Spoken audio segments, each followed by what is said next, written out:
नमस्कार। मेरे चैनल में आप सभी का बेहद स्वागत है। आज मैं आप सबके लिए लेकर आई हूँ माँ पार्वती की बेहद लोकप्रिय और अमर कहानी। इसे सुनने से पहले आप मेरे चैनल को लाइक और सब्सक्राइब कर दीजिए। तो चलिए आइए सुनते हैं माँ पार्वती के जीवन कहानियों में से एक ये कहानी। माँ पार्वती की लंबे बालों की कहानी अब हम सुनते हैं। माँ पार्वती और भगवान शिव भ्रमण पर निकले हुए थे। इधर उधर घूमते हुए माँ पार्वती के लंबे बाल बहुत ही उलझ गए थे, जिस वजह से उन्हें बहुत ही परेशानी हो रही थी। क्या हुआ देवी? देवी पार्वती, तुम कुछ परेशान सी दिखाई दे रही हो, शिव शंकर ने कहा था। हाँ स्वामी, भ्रमण करते हुए मैंने ध्यान ही नहीं दिया। मेरे बाल बहुत ही उलझ गए।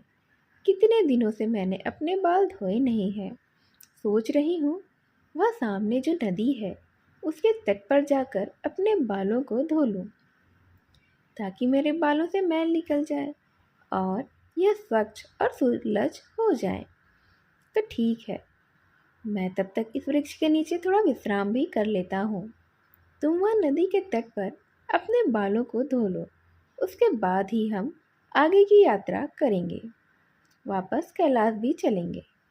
अच्छा ठीक है स्वामी, फिर मैं थोड़ी देर में आती हूँ। भगवान शिव वृक्ष की छाया में ही विश्राम करने लगे और माँ पार्वती एक साधारण स्त्री का रूप लेकर नदी पर बाल धोने के लिए चली गईं। माँ पार्वती नदी पर पहुँची तो सब औरतें उनके बाल, लंबे लंबे बालों, काले घने बालों को देखकर कहने लगी। ऐसा माँ पार्वती ने कहा, सुनिए, क्या आपके पास कोई ऐसा साधन है ताकि मेरे उलझे हुए बाल सुलझ जाएं? अरे हम तो यहाँ पानी भरने आए हैं, हमारे पास भला क्या होगा? जो भी है हमारे घर पर है। तो क्या आप मेरी सहायता कर सकती हैं? मुझे अपने बालों को सुलझाने की आवश्यकता है। क्या आप में से कोई मेरे बालों को सुलझा देगा? हाँ हाँ, हम क्यों बाल नहीं सुलझाएंगे? हम ऐसी किसी के बालों पर हाथ नहीं लगाते हैं। हमें तो नहा धोकर अपने घर पर अब भोजन की तैयारियां भी करनी होती है। हमारे कपड़ों पर बाल गिर गए तो हमें फिर से नहाना पड़ेगा, और इतना समय तो हमारे पास है ही नहीं। हाँ, हम नहीं तुम्हारे बालों को यहाँ सुलझाने बैठेंगे। तुम्हारे बाल टूटकर हमारी साड़ी पर लिपट जाएंगे, और अगर कहीं भोजन में बाल आ गया तो फिर हमारे घर वाले बहुत ही गुस्सा करेंगे। चलो री चलो यहाँ से, देर भी हो रही है। बहन, तुम्हारे बाल तो बहुत ही लंबे हैं।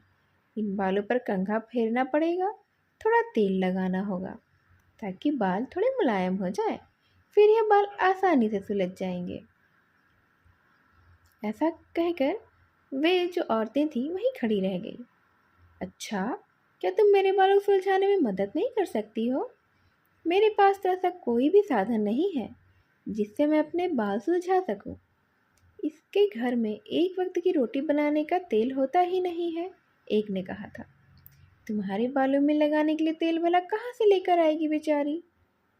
शांति बहुत ही गरीब है, वह एक छोटी सी झोपड़ी में रहती है। बहन, अब इन सब की बातों पर ध्यान मत दो, शांति ने बड़े ही प्यार से कहा था। मुझ गरीब को तो रोजाना ऐसे मजाक सहने की आदत ही हो गई है। बहन, मैं घर से तेल और कंघा लेकर अभी आती हूँ। शांति कुछ देर में ही तेल और कंघा लेकर माँ पार्वती के पास वापस लौट आई थी। उसने माँ पार्वती के बालों में थोड़ा सा तेल लगाया, जिससे बाल मुलायम हो गए।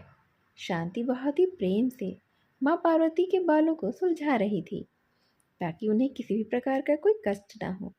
धीरे धीरे बाल सुलझने लगे थे। जैसे जैसे शांति बालों को सुलझा रही थी, थोड़े बाल उसकी झोली में भी गिरते। शांति हैरान रह गई। जो बाल उसकी झोली में गिर रहे थे वे सोने के होते जा रहे थे, और माँ पार्वती मंद ही मंद मुस्कुरा रही थी। शांति इस चमत्कार को समझ ही नहीं पा रही थी। माँ पार्वती के बाल पूरी तरह से सुलझ गए, घने लंबे सुंदर बाल। पर वे बाल जो झड़ चुके थे वे सोने के कैसे बन गए? इसका भेद शांति को जरूर जानना था। अचानक पंखा फेरते हुए शांति को माँ पार्वती के सिर में पूरा ब्रह्मांड दिखाई देता है। माँ पार्वती अपने साक्षात रूप में आ जाती हैं। माँ पार्वती, आप एक साधारण स्त्री के वेश में ही आई हुई थी? शांति ने बड़े ही अचरज के साथ पूछा। माँ पार्वती ने कहा, हाँ बेटी, मैं तुम्हारी अपनी माँ पार्वती। तुमने मेरे बालों को कितने अच्छे से सुलझा दिया। तुम बहुत दयालु हो और सबकी मदद करने वाली हो, इसीलिए मैं तुम पर बहुत ही प्रसन्न हूँ। बेटी, जो भी मनुष्य सदैव दूसरों की मदद करते हैं उन पर मैं प्रसन्न होती हूँ और अपनी कृपा करती हूँ। मेरे बाल अब सोने में बदल चुके हैं। अब तुम इन सोने को बेचकर अपने जीवन को सुखमय बनाओ। मेरे आशीर्वाद से तुम्हारे घर पर धन संपत्ति का कभी भी अभाव नहीं होगा। सदा खुश रहना। तब शांति कहती है, हे देवी मैया, आपकी सदा ही जय हो। जय माँ पार्वती। इसके पश्चात माँ पार्वती वहाँ से अंतर ध्यान होकर भगवान शिव के पास वापस लौट आती हैं।